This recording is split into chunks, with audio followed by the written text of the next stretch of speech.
जब भी कोई व्यक्ति गौतम बुद्ध के संघ में शामिल होता था तो बुद्ध उसे सबसे पहले शांत रहने के लिए कहते थे। ध्यान की अवस्था में जाने से पहले उस भिक्षु को शांत रहना सिखाया जाता था। आज के दौर में हर तरफ सौरी शोर है। इसकी वजह से दिमाग में तनाव पैदा होना लाजमी है। ऐसे में अगर आप हर रोज कुछ देर मौन रहने का अभ्यास करते हैं तो इससे आपके तनाव पैदा होने वाले हार्मोन के लेवल में कमी आती है। इससे आपका दिमाग शांत होता है, गुस्सा नियंत्रित रहता है और तनाव बढ़ाने वाले हार्मोन्स का लेवल घटता है। आज के इस वीडियो में हम जानेंगे कि किन मौकों पर हमें शांत रहना है और किन मौकों पर हमें बोलना है और शांत रहने से हमारे अंदर क्या बदलाव आ सकता है। दोस्तों, संध्या काल का समय था।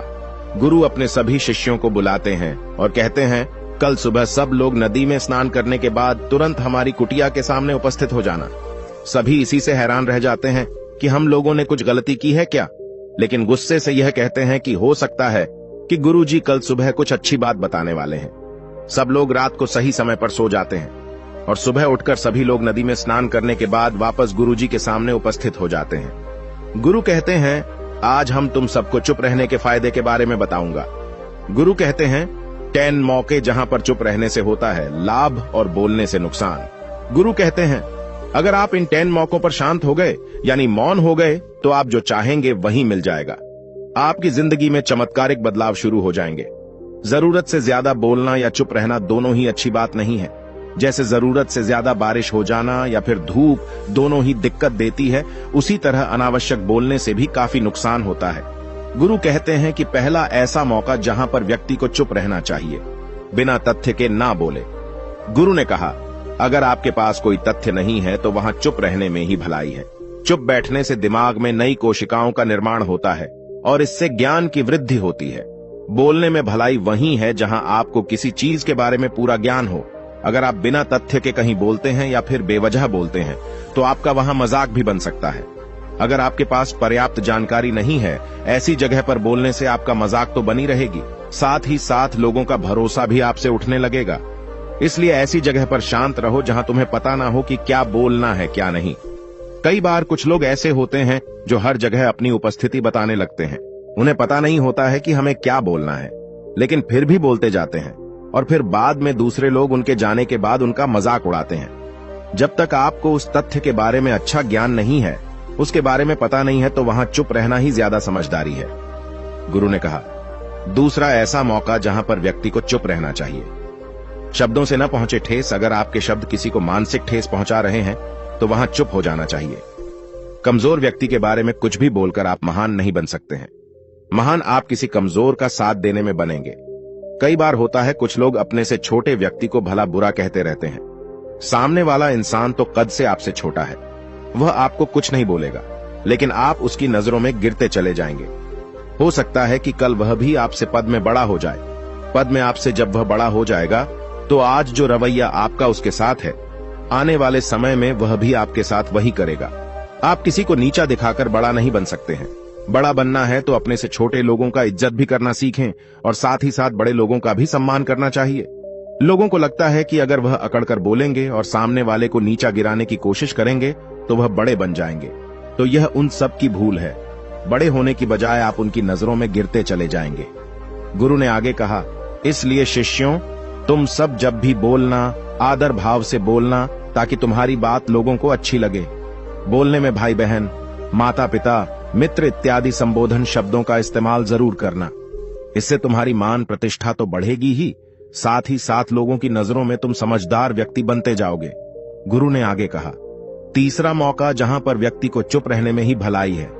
क्रोध या घृणा करने वाले लोग, जब कोई अपना या सगा संबंधी आप पर क्रोध कर रहा हो, आपका अपमान कर रहा हो, तो आपको उस वक्त चुप रहना चाहिए ताकि सामने वाले का गुब्बारा पूरी तरह से फट जाए।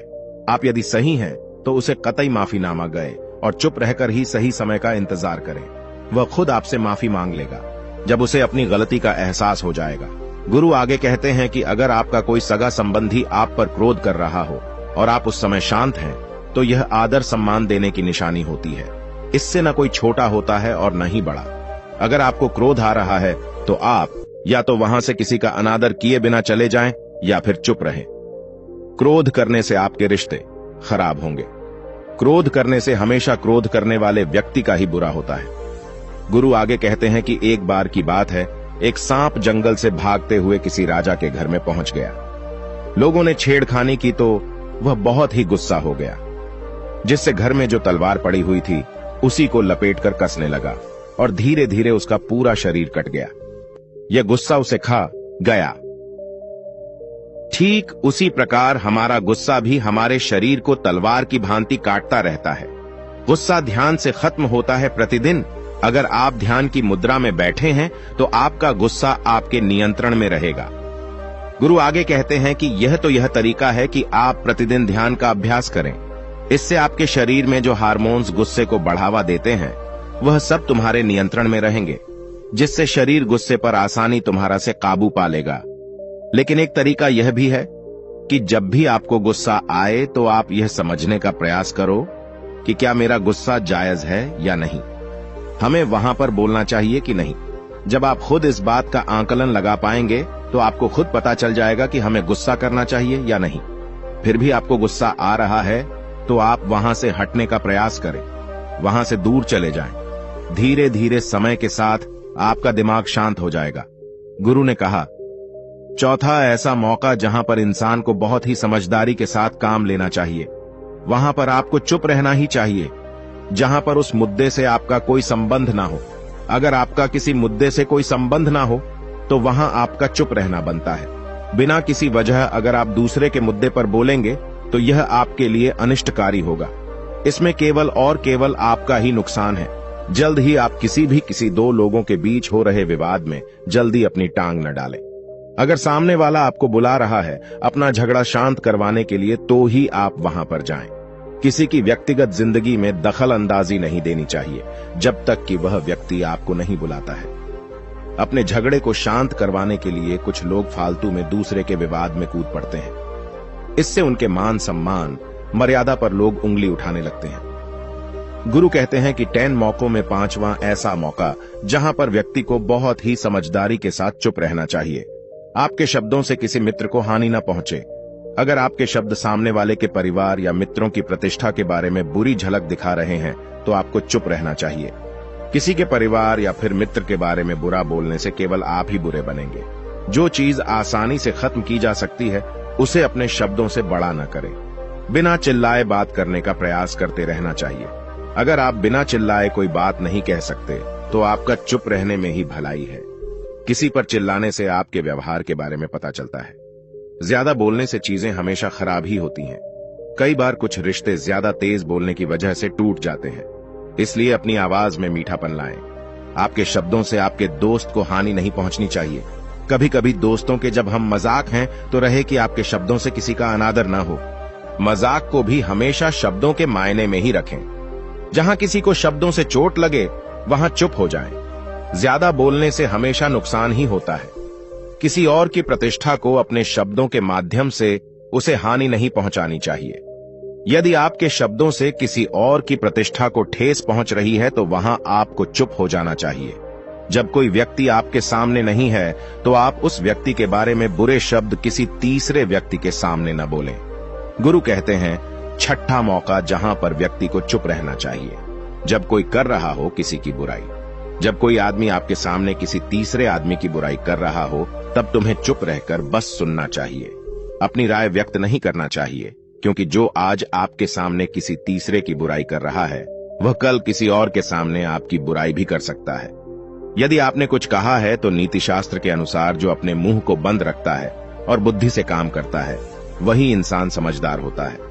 बिना जरूरत के बोलना, किसी के बारे में किसी के बीच में बोलना यह गलत बात है। कभी कभी हमारे लिए बुद्धिमानी इसी में होती है कि हमें अपना मुंह ऐसी जगह पर नहीं खोलना चाहिए। गुरु आगे कहते हैं कि 10 मौकों में 7वां ऐसा मौका जहां पर व्यक्ति को चुप रहना चाहिए, जब कोई नहीं समझे आपकी भावना। यदि आपको लग रहा है कि कोई व्यक्ति आपकी भावना, दुख या परेशानी को शब्दों में नहीं समझ रहा है, यदि आपको लग रहा है कि सामने वाला व्यक्ति आपकी भावना या दुख को या आपकी जो परेशानी है उसको वह समझ नहीं पा रहा है या समझने का प्रयास ही नहीं कर रहा है या वह आपको ध्यान से सुन ही नहीं पा रहा है, तो ऐसे व्यक्ति के सामने आप चुप ही रहें, क्योंकि ऐसे लोगों को आपकी भावना या दुख से कोई मतलब नहीं होता है। ऐसे लोगों को अपना राज बताकर आप पछताएंगे ही बाद में। इसलिए हर किसी को अपने मन की बात नहीं बतानी चाहिए।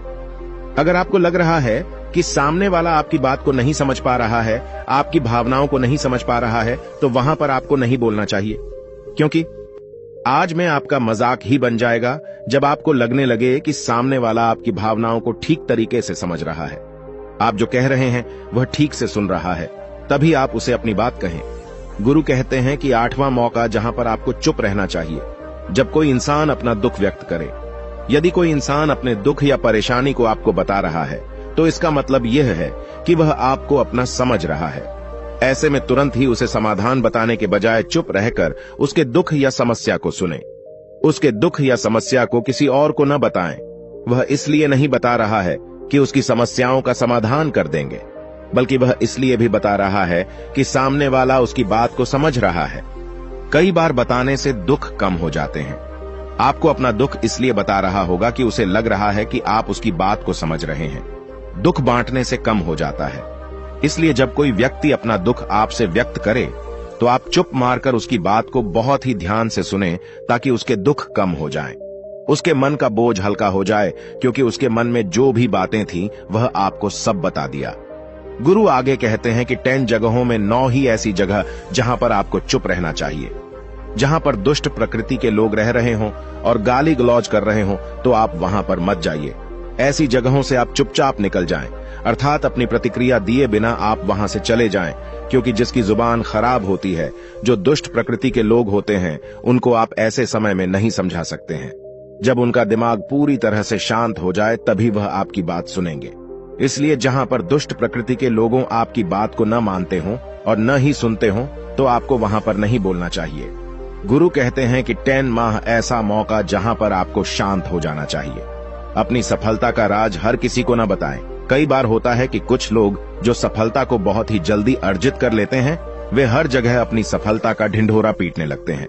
ऐसे में क्या होता है कि कई लोग आपकी सफलता से खुश नहीं होते हैं। अगर आप अपनी सफलता का जबरदस्ती लोगों में ढिंढोरा पिटवा रहे हैं, तो लोगों की नकारात्मक ऊर्जा आपको प्रभावित कर सकती है। जब आप सफल होंगे, तो सबको पता चल जाएगा कि आप सफल हो गए हैं। ढिंढोरा पीटने से नुकसान आपका ही होगा। इतना कहकर गुरु ने कहा, शिष्यों, आज के लिए बस इतना ही। अगर तुम सब मेरी इन 10 बातों को अपने जीवन में अपना लेते हो, तो तुम सब काफी हद तक परेशानियों से बचे रहोगे। यहां से जाने के बाद मेरी यह बातें आपके जीवन किसी वरदान से कम साबित नहीं होंगी। दोस्तों, मुझे उम्मीद है इस वीडियो से आपको बहुत कुछ सीखने को मिला होगा। अगर आप नए हो तो हमसे जुड़ने के लिए इस चैनल को सब्सक्राइब करना मत भूलिएगा।